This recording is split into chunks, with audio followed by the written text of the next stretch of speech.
તો વડાપ્રધાન નરેન્દ્ર મોદીની ગુજરાત મુલાકાત વિશે વાત કરી રહ્યા છે દાંડીથી અમારા સંવાદદાતા નિલેશ ગામિત, આ સાથે સુરતથી સંવાદદાતા દેવેન ચિતે જોડાઈ ગયા છે। દેવેન, સૌથી પહેલા આપની પાસેથી જાણવા માંગીશું, કારણ કે સુરતથી વડાપ્રધાનના કાર્યક્રમનો આજે પ્રારંભ થશે ત્યારે કયા પ્રકારની તૈયારીઓ ત્યાં જોવા મળી રહી છે?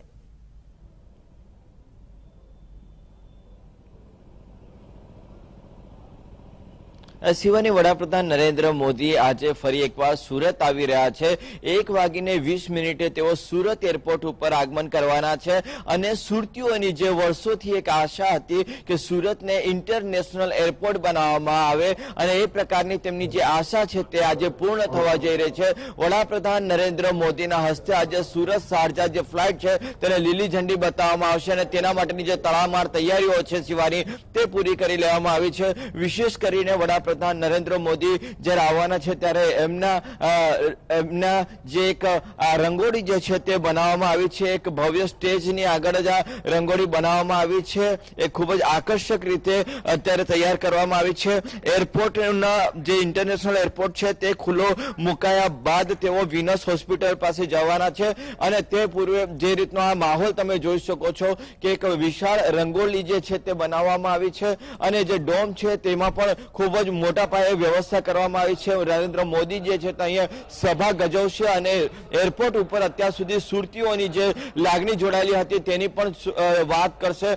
લોકસભાના ઇલેક્શનને ધ્યાનમાં રાખીને પણ આજની આ સભા મહત્વપૂર્ણ રહેશે અને ડોમ જે છે તે ખૂબ જ વિશાળ અહીંયા બનાવવામાં આવ્યો છે। 1:20 અહીં આવ્યા બાદ તેઓ 3 વાગે વિનસ હોસ્પિટલ જશે। વિનસ હોસ્પિટલની અંદર જે હોસ્પિટલ છે તેનું લોકાર્પણ કર્યા બાદ તેઓ નવસારી જશે અને નવસારી બાદ તેઓ સુરતના ઇન્ડોર સ્ટેડિયમમાં આવશે, જ્યાં તેઓ યુથ કોન્ક્લેવ એટલે કે જે પણ સુરતના પ્રોફેશનલ છે એ પછી આઈટી ક્ષેત્ર સાથે જોડાયેલા હોય, ચાર્ટર્ડ એકાઉન્ટર હોય, વકીલો હોય, પ્રોફેસર હોય, એ રિવોલ્વિંગ ચેર ઉપર તેમને એક ભવ્ય કાર્યક્રમનું જે આયોજન છે તે ઇન્ડોર સ્ટેડિયમ ખાતે પણ કરવામાં આવ્યું છે। એટલે સુરત શહેરને આજે એક નવું નજરાણું કે જે સુરત એરપોર્ટ છે તે ઇન્ટરનેશનલ એરપોર્ટ તરીકે થવા જઈ રહ્યું છે અને લોકોની જે લાગણી છે તે પૂર્ણ થવા જઈ રહી છે। વડાપ્રધાન નરેન્દ્ર મોદી સુરતને લઈને પોતે ખૂબ જ લાગણીશીલ હોય છે, કારણ કે વિધાનસભાની બેઠક વખતે પણ સુરતની બાર જે વિધાનસભાની બેઠકો હતી તે બેઠકો સરકાર રચવા માટે ખૂબ જ મહત્વપૂર્ણ બની રહી હતી, એ સૌ કોઈ જાણે છે અને તેના માટે વડાપ્રધાન નરેન્દ્ર મોદી જ્યારે પણ સુરત આવવાનું હોય ત્યારે તેઓ ટાળતા નથી અને લોકો સાથે સંપર્ક કરવાનું પણ તેઓ ક્યારેય ચૂકતા નથી। આજે પણ તેઓ સતત આ જે જાહેર સભા છે તે એરપોર્ટ ઉપર સંબોધશે, ત્યારબાદ વિનસ હોસ્પિટલ ખાતે 15 થી 20 મિનિટની એક જાહેર સભાનું આયોજન કરવામાં આવ્યું છે। ત્યારબાદ 1 કલાક કરતા પણ વધુ સમય સુધી જે ઇન્ડોર સ્ટેડિયમ છે ત્યાં એક ભવ્ય આયોજન કરવામાં આવ્યું છે। ત્યાં લગભગ 8 થી 10,000 લોકો જે છે તેની સાથે સીધો સંવાદનો કાર્યક્રમ કરવામાં આવ્યો છે, જ્યાં લોકોની સાથે આંખમાં આંખ મિલાવીને સીધા પ્રશ્નોત્તરી થશે। જે લોકો હાજર હશે એમાંથી કેટલાક લોકો નરેન્દ્ર મોદીને સીધો પ્રશ્ન પૂછી શકશે, તેમાં દરેક વ્યવસાય સાથે જોડાયેલા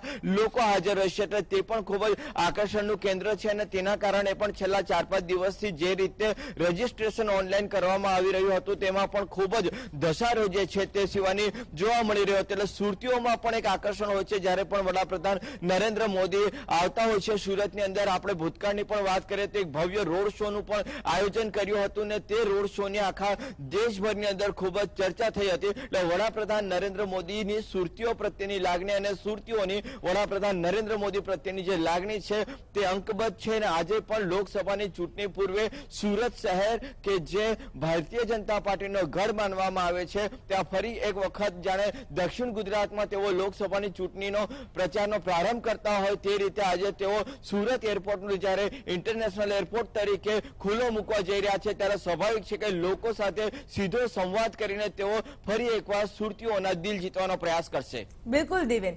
તો નિલેશ, આજે મહાત્મા ગાંધીનો નિર્વાણ દિવસ પણ છે અને આજના દિવસે જ દાંડીમાં આ રાષ્ટ્રીય સ્મારકનું ઉદ્ઘાટન વડાપ્રધાનના હસ્તે કરવામાં આવી રહ્યું છે। કેવી તૈયારીઓ આપ ત્યાં જોઈ રહ્યા છો? કેવો માહોલ છે વડાપ્રધાનના આગમનને લઈને?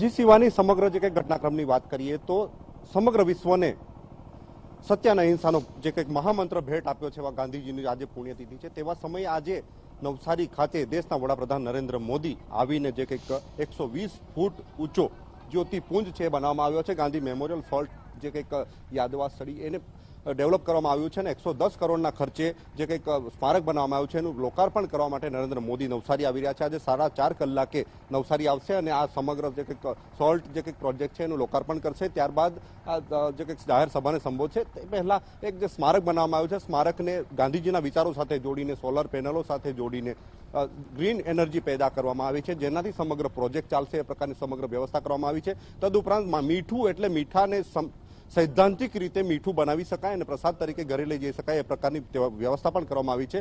12 જેટલા સોલર પોટ મૂકવામાં આવ્યા છે, જ્યાં કોઈ પણ વ્યક્તિ મીઠું બનાવી શકે છે અને પોતાના ઘરે લઈ જઈ શકે એ પ્રકારની વ્યવસ્થા કરવામાં આવી છે. આ સમગ્ર જે કંઈક સોલ્ટ જે કંઈક પ્રોજેક્ટ છે, જે મેમોરિયલ છે, મેમોરિયલમાં 120 ફૂટ ઊંચો જે કંઈક ક્રિસ્ટલ ટાવર છે, એની સાથે જે દાંડી કૂચમાં જોડાયા હતા એ દાંડી કૂચમાં જોડાયેલા 80 જે કંઈક યાત્રીઓ છે એ યાત્રીઓની પણ જે પ્રતિમાઓ મૂકવામાં આવી છે એમને પણ ન્યાય કરવામાં આવ્યો છે. એટલે 70 વર્ષ બાદ પ્રથમ વખત જે કંઈક ગાંધી બાપુની સાથે જોડાયેલી જે કંઈક યાદો છે એ યાદોને ફરીથી તાજી કરવાની અને જે કંઈક નજીકના સમયમાં ઇલેક્શન વગેરે પણ આવી રહ્યા છે એટલે એ સરદાર પટેલના સ્ટેચ્યુ બાદ ગાંધીજીના દાંડીના સ્ટેચ્યુને પણ કંઈક અલગ પ્રકારની ઊંચાઈ આપવાનો પ્રયાસ થઈ રહ્યો છે અને સમગ્ર જે કંઈક રાજકારણમાં પણ એ અલગ પ્રકારની જે કંઈક ઇન્ટરપ્રિટેશનો વિશ્લેષણો પણ થઈ રહ્યા છે. સમગ્ર જે કંઈક પ્રોજેક્ટ છે એ પ્રોજેક્ટમાં લોકોને આકર્ષવા માટેના પ્રયાસો થયા છે અને જાહેર સભામાં 50,000થી વધારે લોકો ઉપસ્થિત થવાના છે અને એ સમગ્ર પ્રોજેક્ટમાં જે કંઈક જાહેર સમારંભના કાર્યક્રમ દરમિયાન 1800થી વધારે પોલીસ આ વિસ્તારમાં ખડકી દેવામાં આવી છે. વિવિધ જે કંઈક IAS IPS ઓફિસરોને પણ ખડકી દેવામાં આવ્યા છે. એટલે કોઈ પણ પ્રકારની સુરક્ષા વ્યવસ્થામાં ચૂક ન રહે એ માટેની આ સમગ્ર જે કંઈક વ્યવસ્થા કરવામાં આવી છે. શિવાની. બિલકુલ નિલેશ, દેવેન, આપ બંનેનો આભાર સમગ્ર માહિતી માટે. તો વડાપ્રધાન નરેન્દ્ર મોદી બપોરે 1:30 વાગતા અહીં સુરત પહોંચશે અને ત્યારબાદ જે તમામ કાર્યક્રમો છે તેમાં હાજર રહેશે.